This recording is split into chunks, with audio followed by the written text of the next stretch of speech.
वसुदेवसुतं देवं कंसचाणूरमर्दनं देवकी परमानंदं कृष्णं वंदे जगद्गुरु। आप सभी वैष्णव जनों के चरणों में वंदन। हरे कृष्णा। आज हमारी गीता सेमिनार का तीसरा दिन है। कुरुक्षेत्र की पावन भूमि पर भगवान श्री कृष्ण की वाणी भगवत गीता का हम श्रवण कर रहे हैं। बड़े ही भाग्यशाली हैं हम लोग। भगवत गीता का श्रवण बड़े पुण्यों से, बड़े भाग्यों से, भगवान की कृपा से मिलता है। हालांकि इसका अनुभव हमको नहीं होता है। जैसे कि मनुष्य जन्म हमें मिल गया तो उसकी कृपा का हमें अनुभव नहीं है। हम कितने योनियों से बेहतर हैं, मनुष्य जन्म में क्या हमें मिल गया है ये हमको पता नहीं है। और यही मनुष्य जन्म का दुर्भाग्य भी है, क्योंकि यदि पता चल जाए कि मनुष्य जन्म कैसे मिलता है, इसकी विलक्षणता क्या है, इससे क्या प्राप्त किया जा सकता है, तो फिर हम मनुष्य जन्म की बेकदरी कभी नहीं कर सकते। ये ऐसे ही है कि हमारी दादी ने, परदादी ने कोई हमें चैन दी, हमें मिली कि परदादी की चैन है और हम उसको पीतल की चैन समझ रहे हैं। 10 तोला की चैन है तो पीतल की चैन है, तो वो कहीं भी पड़ी है, खिड़की पे पड़ी है, कभी दरवाजे पे पड़ी है, कोई बाई उठा के कहीं रख देती है, क्योंकि हमको पता है कि ये पीतल की चैन है। लेकिन किसी दिन हमको ये पता लग जाए, कोई सुनार आ जाए या कोई भी आ जाए, वो कह दे ये तो प्योर 24 कैरेट है, ये तो 23, 23.5, ऐसा सोना तो मिलता भी नहीं आजकल, ये तो इतनी बढ़िया चैन है आपकी, तब उस चैन की रख रखाव, उसकी सार संभाल हम बिल्कुल अलग तरीके से करेंगे। बस यही बात मनुष्य जन्म के साथ भी लागू है। इस मनुष्य शरीर को हम कमाने में, खाने में, भोगों में, परिवार में और इसी में ही लगाए रखते हैं। संसार कैसे बढ़िया से बढ़िया रहे, शरीर कैसे बढ़िया से बढ़िया रहे, बस यही दृष्टि रहती है। जबकि शरीर, संसार किसी के बनाए आज तक बने नहीं है। तो मनुष्य जीवन की पूरी जो दिशा है वो बिल्कुल उल्टी चलाते हैं हम। अधिकांश लोग चलनी चाहिए इधर, चलती है इधर। 99.99% लोग मनुष्य जीवन का दुरुपयोग ही करते हैं, क्योंकि भगवत गीता का आश्रय उन्होंने नहीं लिया होता है। भगवत गीता जीवन की दिशा भी बताएगी, किधर जाना चाहिए, और दशा भी बताएगी। यही दुर्भाग्य है। दिशा यदि ठीक नहीं हो तो फिर स्पीड चाहे कितनी भी बढ़िया हो, जितनी स्पीड होगी बढ़िया, उतना ही उल्टा ज़्यादा नुकसान है। तो सबसे पहली बात यही है जो हम चर्चा करते हैं कि मनुष्य जीवन बहुत दुर्लभ है। और अभी जो समय बचा है हमारे पास, पता नहीं कितना बचा है, क्या पता है। ये संयोग जो हमें मिल रहा है ना, किसी भी चीज़ का, माता पिता का संयोग मिल रहा है, घर का मिल रहा है, पत्नी का मिल रहा है, पति का मिल रहा है, गीता का मिल रहा है, या कुरुक्षेत्र में घूमने का मिल रहा है, ये संयोग हो सकता है अब हमको जिंदगी भर ना मिले, हो सकता है इनमें से कोई भी संयोग। इसलिए जो भी स्थिति अभी हमें प्राप्त हो रही है, जो भी व्यक्ति के रूप में, परिस्थिति के रूप में, पदार्थ के रूप में जो चीज़ आ रही है भगवान की कृपा से, उसकी कदर करें हम, उसको पहचाने, उस रिश्ते को पहचाने, उस वस्तु को पहचाने, उस अपॉर्चुनिटी को पहचाने। अपनी स्टाइल में, अपनी ऐठ में, अकड़ में उसको ध्वस्त नहीं कर दें, क्योंकि वो कभी मिलने वाली दोबारा नहीं है, कभी नहीं है। 1000 करोड़ भी खर्च करके हम बिताया हुआ एक क्षण नहीं ला सकते वापस। हमें लगता है हमारी उनके साथ बहुत अच्छी बनती थी, इतनी अच्छी वार्ता होती थी, जाते थे, तो कहाँ है अब बोलो। अब वो गए, माता पिता गए, गीता पढ़ने को मौका मिला, गया, हमने अपनी टशन में, अपनी स्टाइल में गंवा दिया। तो कद्र करें इसकी। ये बहुत बड़ी इनायत है भगवान की। और ये एक बड़ा दुर्भाग्य है कि जब कृपा अपरंपार होती है तो हमारी बुद्धि खराब हो जाती है। कृपा के साथ डंडे पड़ते रहे हमारे बढ़िया से, तो हमारी तबीयत थोड़ी ठीक रहती है। सुनने में तो बुरा लगे, लेकिन हमारी है ही ऐसी, क्या करें। जिस बच्चे के माँ बाप उसको साइकिल की जगह मर्सिडीज दिलाएंगे और कभी डांटेंगे नहीं और ऊट पटांग जो है सारी फैसिलिटी देंगे उसको, तो उसका दिमाग खराब हो जाएगा। यही काम हमारे साथ हुआ है। हमको नहीं पता ये मनुष्य जन्म मिल गया और हमको जिस परिवार में पैदा किया, जिस तरह का धन मान सम्मान हमारे पास है, इसके हम योग्य भी हैं क्या, लेकिन हमको मिल रहा है। मिल रहा है तो हमारा दिमाग खराब है। हमको ये तक जानने की जरूरत नहीं कि क्यों हमको ही क्यों मिल रहा है। हाँ, ये तो जानते हैं हम, ये दुख मुझे क्यों मिला, लेकिन ये कभी नहीं पूछता कि मैं ही क्यों करोड़पति घर में पैदा हुआ, ये क्यों नहीं हुआ, ये मेरे ही टांग दोनों और हाथ दोनों पूरे क्यों हैं, इसके तो है ही नहीं, ये कोई नहीं सोचता। तो ये कृपा का दुरुपयोग है, इसका दुरुपयोग करना बंद करें। ये मनुष्यता है, मनुष्यता। मनुष्य वही है, बुद्धिमान वही है जो ठोकर लगे दूसरे को और समझ जाए। ये बुद्धिमानी बिल्कुल नहीं है कि हमको ठोकर पे ठोकर लग रही हैं, भगवान की कृपा से जीवन में दुख भी आ रहे हैं, लेकिन फिर भी हम चेत ना करें। ये बुद्धिमानी नहीं है। बुद्धिमानी गौतम बुद्ध की है, सिद्धार्थ जिन्होंने पहली बार मृत्यु देखी, चिता जाते हुए देखी, पहली बार बुढ़ापा देखा, पहली बार उन्होंने चीजें देखी और एक बार देखने से ही उनको जो है वैराग्य हो गया। ये बुद्धिमानी है। हमारे सामने ये चारों चीजें जो उन्होंने देखी हैं तांडव कर रही हैं अड़ोस में पड़ोस में, लेकिन हमको चेत नहीं होता। आप कहेंगे हम तो जानते हैं, आप ऐसे कैसे बोल रहे हो, चेत नहीं होता। हाँ, यहां से जानने से चेत नहीं होता है कभी भी। यहाँ की 10 चीजें हैं, इसमें से आधी चीज भी जिस दिन यहां आ जाती है ना, तो जिंदगी बदल जाती है। फिर आदमी खोज करता है कि मैं कौन हूं, क्या पर्पज है मेरा, क्यों आया मैं, ये माता पिता क्यों मिले मुझे, यही भाई बहन क्यों मिले, मेरी जिंदगी में इतने लोचे क्यों हैं, इसकी जिंदगी बड़ी आसानी से क्यों जा रही है, मेरे साथ क्या किया भगवान ने, ये क्या है, कोई सिस्टम है, कोई लॉटरी सिस्टम है, ये क्या हो रहा है, ये सूर्य चंद्रमा तारे आखिर किसने बनाया यार, किसने, कौन है ये पीछे, क्यों नहीं मुझे दिखता वो, मेरा क्या संबंध है उससे। ये $1,000,000 क्वेश्चंस जिस दिन आए दिमाग में, उस दिन हमारा जन्म हुआ। यदि ये क्वेश्चन नहीं आए तो हम जन्मे ही नहीं, जन्मे ही नहीं, हमारा जन्म ही नहीं हुआ। आए, खाए पिए, मर गए, खत्म कहानी, कोई लेना देना नहीं है। यदि ये क्वेश्चन किसी दिन नहीं आए अपने बारे में, सराउंडिंग्स के बारे में, उस शक्ति के बारे में जानने की जिज्ञासा यदि नहीं हुई, तो हमारा जन्म ही नहीं हुआ। ये सांख्य योग है। और प्राय ये होता है दुख में, वो अर्जुन विषाद योग है। फिर हमारी थोड़ी सी life of action, line of action change होती है जीवन के प्रति। थोड़ा हम उदारता बरतते हैं, थोड़ा देना सीखते हैं, थोड़ा रिश्तों की पहचान करना सीखते हैं, वो कर्म योग है। जिस दिन हम दूसरे के सुख का भी थोड़ा सा ध्यान रखें, दूसरे की भावनाओं को थोड़ा इमोशन थोड़ा ध्यान रखें, कुछ देना सीखें, हाय हाय हप्पी नहीं हो, ये कर्म योग है। फिर हमारे मन बुद्धि इंद्रियों पे संयम होना चालू होता है। देखिए, जब आप एक लक्ष्य निर्धारित करते हैं तब आप देखते होंगे कि आपका मन बुद्धि और इंद्रियां ये एक लाइन में आ जाते हैं।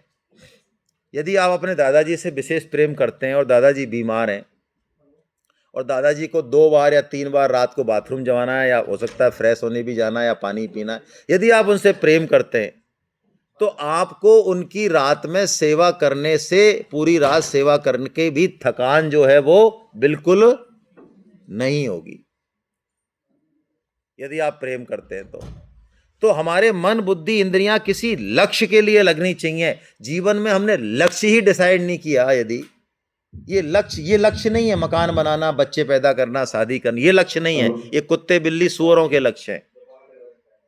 और यदि यही लक्ष्य है जीवन में, तो हम उनसे किसी भी मायने में बेहतर नहीं है, सुनने में चाहे बहुत बुरा लगे।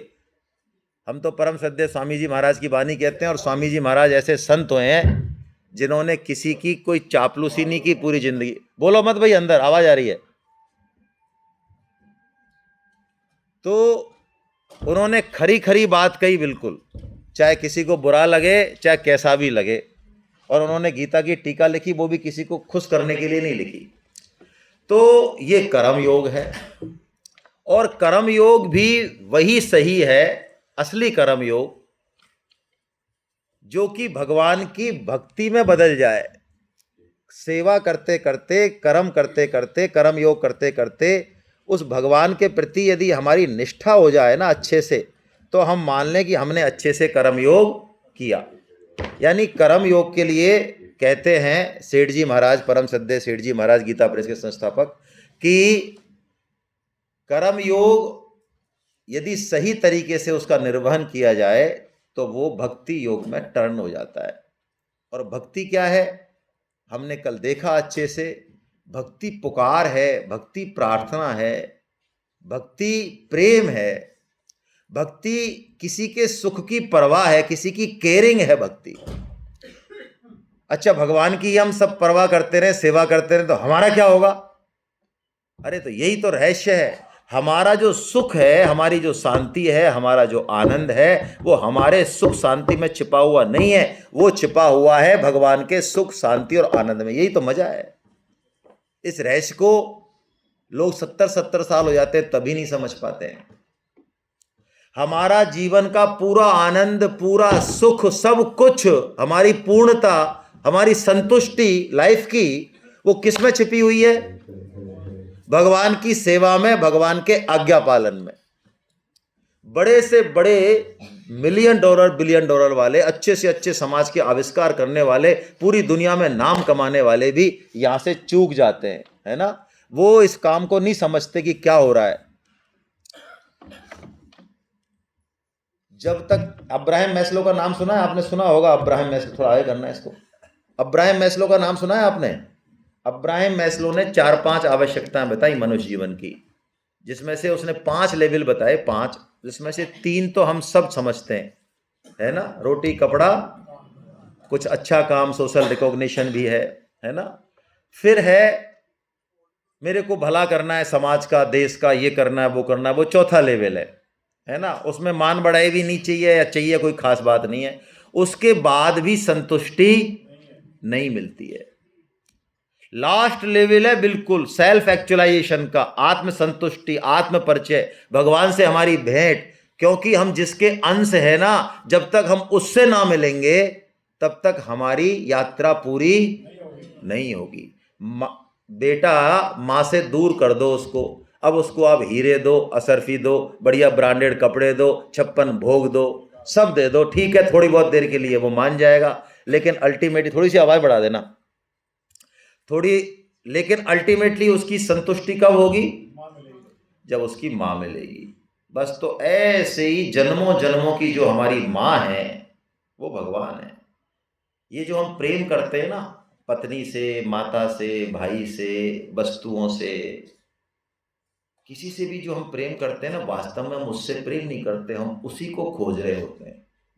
इसलिए ये प्रेम बड़ा सीमित है, ये उसी का ही लक्षण है, ये छाया है उसकी। ये जितने भी रिश्तों में, वस्तुओं में, भोग में भी, संग्रह में भी, विषय भोग में भी जो हमको आनंद आ रहा है, हमको जो मजा आ रहा है, या जो भी, ये पूर्ण नहीं है, ये बहुत सीमित है, लेकिन है उसी की छाया। तो हम छाया को ढूंढ रहे हैं, छाया को सच्चा मान रहे हैं, जब तक पार पड़ेगी नहीं। तो भगवान ने भक्ति योग शुरू किया, और भक्ति के बीच में एक प्रकरण आया कि हमारी पूरे जीवन की रहनी और करनी कैसी रही है, इसका पता चलेगा जब हमारे प्राण निकलेंगे। तोता जिंदगी भर राम राम बोलता है, लेकिन जब बिल्ली झपट्टा मारती है तो टें टें टें ही करता है। हम अपने आप को भक्त कह लें, साधक कह लें, प्रवचन दे लें, हमारा नाम बड़ाई हो जाए, लेकिन मृत्यु जब सामने आए तब हमारी हालत खराब हो जाए, डर के मारे हमारे लैट्रिन पेशाब निकल जाए, हम सोचें हमारे बच्चों का क्या होगा, हमारी पत्नी का क्या होगा, अरे भगवान कहाँ हो रहा है, क्या हो रहा है, ये क्या हो रहा है। ये महान मूर्खता की बात है। इसका मतलब हमने गीता को कुछ, अरे अभी भी जिनकी हम चिंता कर रहे हैं उनका पालन पोषण भगवान ही कर रहे हैं। हम जा रहे हैं इतना अहंकार, इतना कर्ता भाव, हम जा रहे हैं और हम कह रहे हैं हमारे बच्चों का क्या होगा, हमारी पत्नी का क्या होगा। हमने क्या गीता पढ़ी? गीता का साधक मृत्यु कैसी भी हो उस क्षण का स्वागत करे, तो उसने गीता को जिया। इसी से पता चलता है कि वास्तव में उसके जीवन में रहनी और करनी कैसी रही। इसका मतलब ये नहीं कि हॉस्पिटल में मरे तो वो भक्त नहीं है ना, उसकी हालत खराब हो सकती है उसे, लेकिन उसकी मानसिक स्थिति से मतलब, उसके लैट्रिन पेशाब में निकल सकते हैं, वो कोई बात नहीं है। किसी पापी आदमी बड़े आराम से चला जाए, भक्त को थोड़ी पीड़ा हो, हाँ हो सकती है, होती भी है और प्राय, क्योंकि भक्त जो है वो दूसरों के दुखों को ले लेते हैं। लेकिन हमारी मानसिक स्थिति उस समय कैसी हो, वस्तु से, व्यक्तियों से, घर से, परिवार से जो अटैचमेंट है वो कैसा हो, बस उस पर डिपेंड करेगा कि हाँ हमने जिंदगी भर क्या पढ़ा, क्या गुना। और उस समय यदि भगवान का नाम याद है, भगवान से प्रेम है, भगवान का स्मरण है, भगवान का चिंतन है, तो हमारा पूरा जीवन सफल हो गया। इसको भगवान ने परम सिद्धि कहा, सिद्धि नहीं कहा। जितने भी लक्ष्य हमने प्राप्त किए अपने जीवन में, जितने भी लक्ष्य बड़े से बड़े, वो सिद्धि हो सकते हैं, लेकिन परम सिद्धि यही है कि हमने मृत्यु के समय भगवान को याद रखा या नहीं। तो मृत्यु के समय भगवान याद लॉटरी सिस्टम से नहीं आते। जन्म जन्म मुनि जतन कराही, अंतराम कही आवत नाही। आसान नहीं है। जहां हमारी वासना है वहीं हम हैं। अंदर गहरे में अभी तो ऐसा लग रहा है कि मुझे गीता से प्रेम है, लेकिन अंदर यदि मेरी कोई वासना छिपी हुई है बहुत गहरे में कि मुझे तो ये भोग भोगना है, गीता तो ठीक है, गीता में आनंद तो आता है, लेकिन अंदर से जो मेरी मूल इच्छा है ना, मूल वासना, हम वही हैं। अंत समय में वो वही मूल वासना निकल के आएगी। इसलिए उस मूल में, उस केंद्र पे हमको भगवान श्री कृष्ण को बैठाना है। और इसी के लिए ये गीता प्रचार है, गीता का क्लास है, भगवान की आज्ञा का पालन है। ये इसीलिए भाई हम जोड़ देते हैं, आपके समझ नहीं आती। मुझे किसी ने बताया 15 फॉर्म आए, मैं कि मैं अब नहीं कहूँगा, मैं हाथ जोड़ता हूँ, है ना, मैं कई बार बहुत ज़्यादा बोल जाता हूँ, मुझे अधिकार नहीं है ऐसा, है ना भाई। हम गीता का सत्संग नहीं ले पाएंगे, एक सिस्टम से जुड़ेंगे तो ले पाएंगे। भगवान का काम करेंगे तो भगवान वो ताकत देंगे हमको, हमारी ताकत नहीं है इतनी। आज ये छत गिर पड़े तो कौन है बताओ ताकतवर जो रोक दे इसको? कोई है पहलवान? आइडिया भी लगे उसको कुछ गिरने से पहले, मौत आने से पहले। हमको जिन बच्चों की, जिन रिश्तेदारों की हम परवाह करते हैं, मौत के 1 सेकंड पहले तक हमको आइडिया है क्या होने वाला है, और हो रहा है तब भी क्या हम कुछ कर सकते हैं? कितने असहाय हैं हम। तो उसकी ताकत पे, उसकी कृपा पे जब तक भरोसा नहीं होगा तब तक कहां। और उसकी कृपा पे भरोसा करने का मतलब है हम उसका काम करेंगे। फिर यदि मैं अपनी पत्नी से, अपने पति से, अपने माता पिता से यदि वास्तव में प्रेम करता हूं, वास्तव में अंदर से प्रेम है, तो प्रेम आज्ञा पालन में होगा। मैं कभी नहीं उसकी आज्ञा का उल्लंघन कर पाऊंगा फिर। तो भगवान ने यही बात आगे भक्ति योग में बहुत अच्छे से बताई अर्जुन को। अर्जुन, मेरी भक्ति बहुत सरल है, तू जो कुछ कर रहा है वो सब मेरा भजन मान के कर। तू मुझे कुछ भी अर्पण कर दे। अरे सुबह सुबह भोजन किया, भगवान को अर्पण कर दिया, एक मंत्र बोल दिया, बस। मंत्र भी नहीं याद है, भगवान को मंत्र की भी जरूरत नहीं है। मंत्र बोल दिया, बहुत अच्छा, मंत्र भी जरूरत नहीं है, ठाकुर जी को याद कर लिया, प्रभु बस आप आरोगो, अब आपका भोग लग रहा है, हो गया काम, इतने में ही काम हो गया। यही भक्ति चालू हो गई। 3 टाइम भोजन कर रहे हैं, 3 टाइम भगवान को भोजन करने से पहले याद कर लिया, प्रभु आपका, भगवान भोग आरोग लेते हैं और वो प्रसाद हो गया। भगवान का स्मरण कर लिया, उस भोजन को यदि हमने लिया तो यही भोजन महीने में, 6 महीने में हमारे मन, बुद्धि, चित्त को शुद्ध कर देगा, भगवान में हमारा मन लगा देगा। बोलो क्या रहस्य है, कैसी बढ़िया बात है। इतनी सरल बताई भगवान ने भक्ति, कोई भेद नहीं बताया कि पापी महाराज हमने तो आज तक गालियां दी हैं आपको 70 साल तक, अब बताओ हमारी कुछ एंट्री है क्या? भगवान ने कहा यू आर मोस्ट वेलकम। ये भगतों को तो पीछे, तुम पीछे हटो भी माला वाले, इसको आने दो, ये वीआईपी है। हाँ यही चक्कर है, क्या करें। स्त्रियां साहब हम तो शूद्र हैं साहब हम तो, हाँ you are most welcome. Ved Vyas जी के पास गए सारे ऋषि मिलके कि भाई सबसे महान कौन है ये पता करना है। सन्यासी महान है, योगी महान है, विद्वान है, पंडित है, वैश्य है, ब्राह्मण है, शूद्र है, कौन महान है, सबसे बढ़िया कौन है इस कलयुग में? तो गए सब, तो गंगा में स्नान कर रहे थे वेद व्यास जी, और उनको तो पता नहीं क्या पूछने आ रहे हैं, और वो उच्चारण कर रहे थे, हे शूद्रो तुम महान हो, हे स्त्रियो तुम सबसे महान हो। उनको जवाब मिल गया। जिसके बारे में कहा जाता है कि इनको सबसे पीछे पटका है, हमारे शास्त्रों को पढ़ के देखे तो पता चला ये तो सबसे अगाड़ी है उल्टा, इनका तो बहुत जल्दी कल्याण होगा बल्कि। औरों पे तो फिर भी कुछ नियम है, कुछ और अचक बचक है, इनके लिए सब नियम फ्री हैं। ऐसी बात भगवान ने इस बात को दिखाने के लिए हर व्यक्ति में जो भगवान से प्रेम करेगा उसकी कसौटी यही है कि वो अपने नियर सर्कल के लोगों से भी प्रेम करेगा। सुधीर जी ने कल ये बात कही, एक भी व्यक्ति यदि परिवार में, स्वजन में, संबंधों में, रिश्तेदारों में ऐसा है जिससे आप द्वेष करते हैं तो हम भगवान से प्रेम नहीं कर सकते, पूर्ण प्रेम नहीं कर सकते, वो अधूरा रहेगा। यही मजा है। अच्छा वो आड़ा है तो हाँ आड़ा है, तो तिरछा है तो हाँ तिरछा है, तो घटिया है तो हाँ घटिया है, तो भगवान लीला कर रहे हैं। जैसे आपको 50 तरह के व्यंजन खाने की इच्छा होती है ना, इसमें नमक, इसमें कसेला, इसमें चटकारा, इसमें ये वो, 50 तरह की आइसक्रीम, 50 तरह की चाय चलता है ना आजकल। तो भगवान ने भी ये 50 तरह के आइटम पैदा किए। अब देखो इनमें भगवान। और जिसने अपने सास में, ससुर में, बहू में, बेटे में, पड़ोसी में, इनमें भगवान देख लिया, उसके लिए पूरा संसार भगवान में हो जाएगा। जीत गया, वो जीत गया। जब तक ये नहीं होगा तब तक नहीं होगा। और भगवान ने ये प्रैक्टिकल करके दिखा दिया कि देख तू तो समझ रहा है कि मैं नहीं हूं, मैं तेरे को प्रैक्टिकल बता रहा हूं भाई। ये देख, ये भीष्म भी मेरे ही है, दुर्योधन भी मेरे ही अंदर है, ये सब कुछ मैं ही तो हूं। ये खेल मेरा ही चल रहा है भाई। मैं ही कौरव हूं, मैं ही पांडव हूं, मैं ही मरने वाला, मैं ही मारने वाला, कुछ नहीं है। ये सारा मेरा खेल चल रहा है। देख प्रैक्टिकल, देख सीन, देख विश्व रूप में सीन दिखा दिया भगवान ने। ओहो, ये भाव जिस दिन आ जाता है उस दिन दुष्टता और पापीपना रहता नहीं। बंदा तो भगवान रहता है, पाप रहता है, पापी नहीं रहता। जैसे कि हम अपने, सुधीर जी ने कल कहा कि हम अपने किसी भी अंग से नफरत नहीं करते। वो अंग चाहे हमारा कम काम में आए, चाहे बदबूदार हो, चाहे कैसा भी हो, लेकिन हम उससे नफरत नहीं करते। ऐसा नहीं है कि उस अंग में 2 डंडे सुबह सुबह लगाते हैं कि तू दुष्ट कहीं का है ना। हमारा खैरा हाथ टूटा हुआ है, काम कुछ करता नहीं, 5,000 की दवाई दो, हर महीने मालिश और करो, तो सुबह सुबह इसके 2 डंडे तो बनते हैं ना। 2 डंडे इसमें 2 उठा के तेने दुष्ट परेशान कर रखा है। जिंदगी भर तू हेडेक है, हमारे लिए सही होना नहीं तेरे को। तो ऐसे ही दुष्ट से दुष्ट, पापी से पापी से भी भगवान को कोई दिक्कत नहीं है। ये भगवान ने भक्ति योग बताया, सगुण साकार की श्रेष्ठता बताई। सगुण साकार मेरे श्रेष्ठ हैं क्योंकि वो मेरा आश्रय रखते हैं। भगवान का आश्रय रखने वाला भगवान की ताकत रखता है,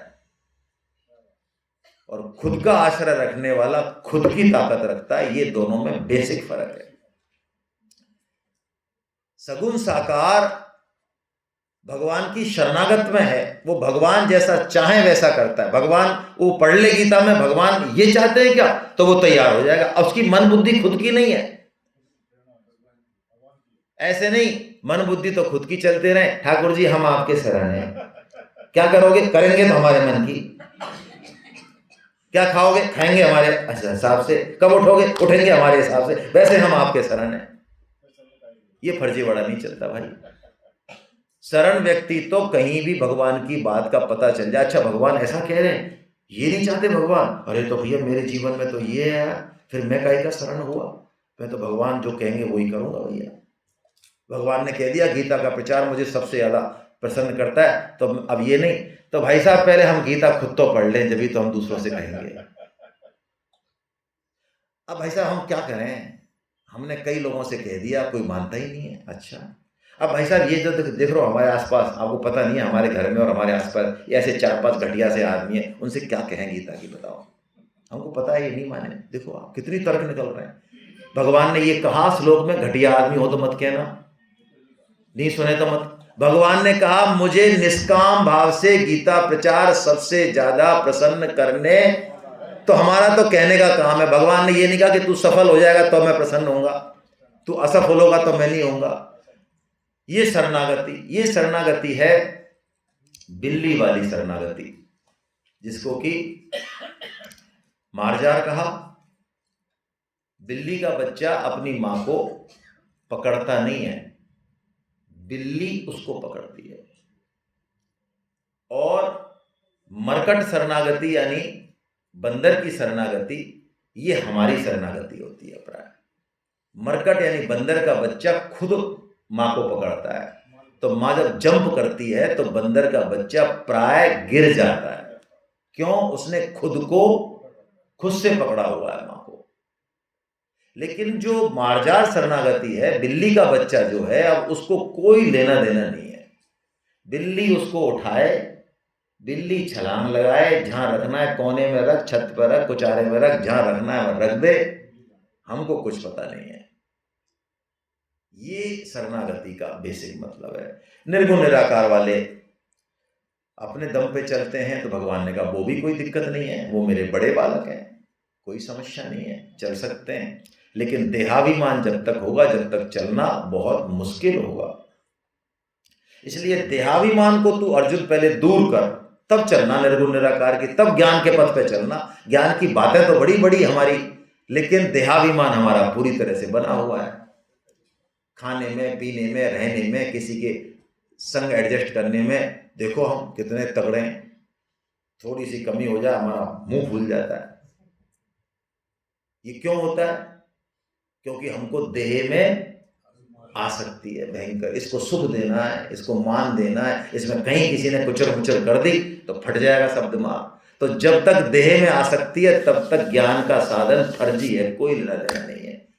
तो देह की आसक्ति को हटाने के लिए, देहाभिमान को हटाने के लिए भगवान ने 13वां अध्याय बोला, क्षेत्र क्षेत्रज्ञ विभाग योग, जहां भगवान ने स्पष्ट बात कही जो दूसरे अध्याय में कही, वही बात कही कि अर्जुन तू शरीर नहीं है, तू शरीर ही है। ये शरीर तो तेने कई ले लिए और कई छोड़ दिए। ब्रह्मा तक बन गया तू, इंद्र तक बन गया तू, कुत्ता, बिल्ली, गधा, घोड़ा, पेड़ सब बन गया तू, कॉकरोच सब बन गया। वो सब शरीर तेने छोड़ दिए। ये भी शरीर तेरा 60-70 साल का है, इसमें बहुत ज्यादा दिमाग मत लगा।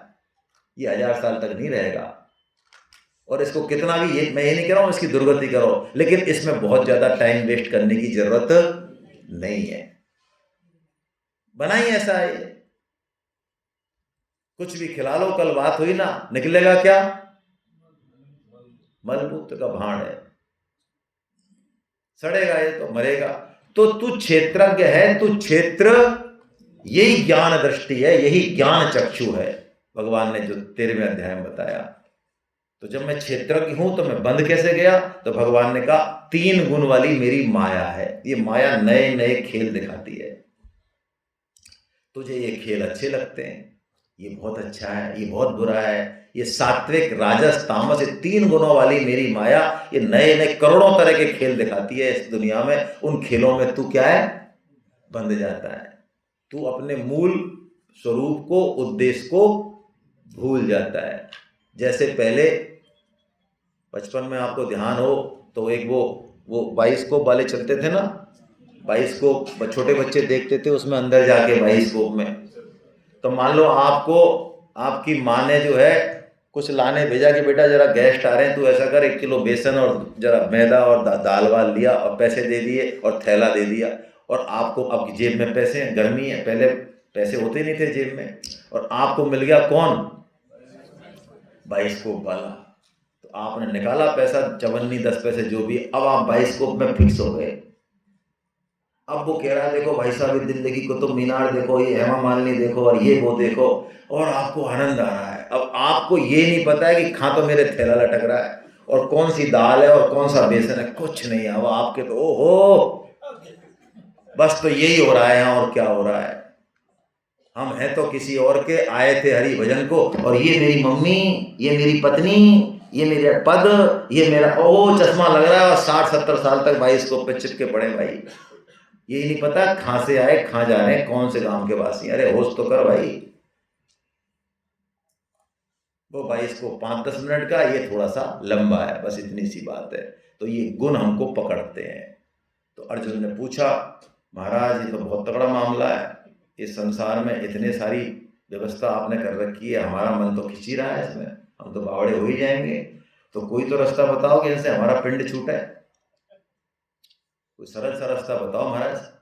तो भगवान ने कहा तेरे को सरल सा रास्ता बताते हैं। तो भगवान ने कल ये श्लोक बोला, जिस पर हमने कल दूसरे दिन का पूर्ण किया। मामिचयो व्यभिचारेण भक्ति योगेन सेवते सगुणान् समतीते तान् ब्रह्म भूयाय भूयाय कल्पते।